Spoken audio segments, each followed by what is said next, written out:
기업의 존속기간이 10년을 못 넘기고 있습니다. 큰 성공을 거두었던 모토로라라든가 노키아, 코닥 같은 회사들은 이제 추억 속으로 사라졌습니다. 코닥의 경우 디지털 카메라에 대한 연구를 가장 빨리 시작하고 관련된 특허를 가장 많이 보유하고 있었음에도 스마트폰과 디지털 카메라 시장에 적극적으로 대응하지 못함으로써 역사 속으로 사라지게 되었습니다. 반면에 필름 카메라 시장을 양분했던 후지필름의 경우 필름 제조 공장의 핵심이었던 코팅 기술을 화장품 등 헬스케어 분야에 적극적으로 대응하면서 필름 회사에서 이제는 화장품 헬스케어 회사로 완벽하게 탈바꿈을 했습니다. 이런 일련의 흐름들을 보면 기업 경영의 패러다임이 크게 변하고 있는 것을 알 수가 있습니다. 많이 회자되고 있는 애플, 구글, 유니클로, 국내 넥슨 같은 회사들을 보면은 과거처럼 기업 전략이 아닌 전체 기업 생태계 전략 차원으로서 혁신을 이루는 것을 많이 볼 수가 있습니다. 애플 앱스토어에 올라오는 수십만 가지의 앱은 애플이 직접 개발하지 않은 것입니다.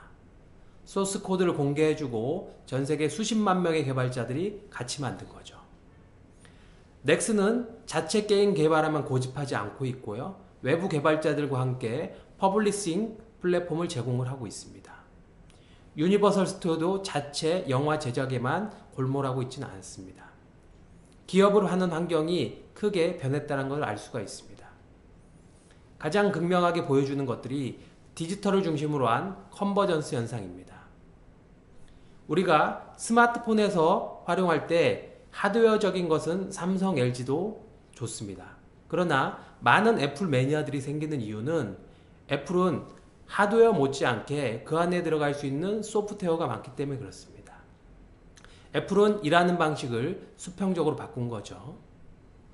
혁신의 대명사 아마존의 경우도 킨들이라는 태블릿 PC를 만들고 이 태블릿 아마존 킨들 전자책 보는 것을 쓰면 일부 약정에 의해서이긴 하지만 우리가 쓰는 와이파이 망을 무료로 제공해주고 있습니다. 우리나라 KT 같은 미국의 기관망을 제공하는 사업자들이 아마존 때문에 영향을 받고 있어요. 킨들에다가 스카이프 같은 인터넷 전화를 넣게 되면 우리나라 KT 같은 미국의 AT&T 통신회사가 영향을 받습니다. 태블릿 PC에서 보여지는 것처럼 노트북과 컴퓨터가 안 팔리고 있습니다. 일개 책 팔고 CD 팔았던 인터넷 쇼핑몰이 모든 산업을 흔들고 있는 거죠. 우리나라에서도 이런 현상을 많이 볼 수가 있습니다. 카카오톡에서 하는 음성통화는 사실은 KT나 SKT가 해야 되는 통신업이죠. 모바일 회사가 통신업을 하고 있는 겁니다. 네이버와 다음은 방송을 하고 있습니다. 방송은 KBS, MBC만 한다고 생각했는데 물론 중계해 주는 거긴 하지만요. TV가 아닌 스마트폰과 PC 화면으로 방송을 즐기고 있습니다. 디지털 중심으로 한 다양한 컨버전스 현상들이 기업 생태계에 아주 큰 영향을 미치고 있습니다. 최근에 혁신으로 많이 얘기되고 있는 테슬라 자동차 경우에는 애플을 그대로 답습하고 있습니다. 현대차에서 5년 동안에 5천억을 투자해서 신차를 개발했다라는 이런 보도자료가 나오는데요. 테슬라는 애플이 그랬던 것처럼 자동차에 들어갈 수 있는 모든 소스를 다 공개해주고 여기서 만들 수 있는 건 만들라는 겁니다.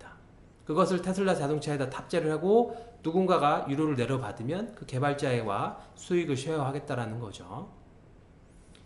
커피 회사인 스타벅스도 혁신적인 회사입니다. 사이렌 오더라는 기능을 스마트폰에서 통해서 매장에 가기 전에 미리 주문을 넣을 수 있습니다. 결제까지 가능하고요. 그러면 해당 스타벅스 매장은 그 사실을 어떻게 인지하냐면 위치 기술을 활용해서 주문자가 근처에 오게 되면 그 표시를 해줌으로써 제조를 시작합니다. 스마트폰에 이어폰 단자에 꽂아서 결제를 하는 스퀘어의 최대 주주는 스타벅스입니다. 스타벅스는 더 이상 커피 회사에 머무르지 않고요. IT 회사로 플랫폼 회사로 진화하고 있습니다. 파괴적 혁신으로 많이 거론되는 것들이 우버와 같은 이런 자동차 업종입니다. 개인들이 자기의 승용차로 택시업을 하는 거죠. 국내에는 불법 논란에 많이 휩싸여 있지만 미국과 영국 등 이런 나라에서는 자리 잡아가고 있습니다. 국내 사례에서 보는 것처럼 기존 기득권자는 자꾸 법률을 강화하는 형태로 나가지만 결국은 혁신자가 시장을 무너뜨립니다. 이런 일련의 현상들은 앞으로 많이 일어날 겁니다. 자, 이런 파괴적 혁신이 일어나는 이유 중에 하나는 전체적으로 기업의 제품에 대한 라이프 스타일이 상당히 짧아지고 있기 때문이기도 하고요. 뭐 글로벌화 진전이라든가 여러 가지 IT나 이런 인터넷 서비스가 발달하고 있기 때문에 그렇습니다. 이런 기업 환경이 변화하고 파괴적 혁신 시대에 기업과 개인이 대처할 수 있는 최고의 방법은 기득권을 내려놔야 됩니다. 예전에는 특정 제품을 개발하거나 특정 아이디어를 내거나 특정 지식을 만들어내면 제품 수명주가 길었기 때문에 10년, 15년, 20년 동안의 기업이 영속할 수 있었습니다. 그러나 더 이상 같은 업종, 전혀 새로운 업종, 산업 내 경쟁자가 아니라 생각지 못한 대체 업종이 시장을 들어와서 파괴시키는 현상들이 일어나면서 기업에서 제공하는 이런 전체적인 라이프 사이클이 짧아지고 있습니다. 이런 시대에 과거처럼 수직적으로 모든 것을 갖춰가기보다는 나의 핵심 역량을 바탕으로 해서 심플하게 플랫폼 전략으로 가고 본인이 특정 분야로 성공을 했지만 그 기득권을 기꺼이 내려놓고 새로운 관점에서 시장과 고객을 바라봤을 때 파괴적 혁신이 일어납니다. 이러한 것들은 개인도 마찬가지죠. 지식의 수명 주기가 짧아지고 있습니다.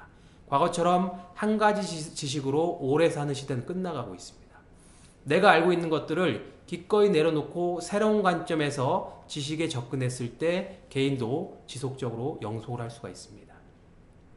자기잠식 효과라는 말이 있습니다.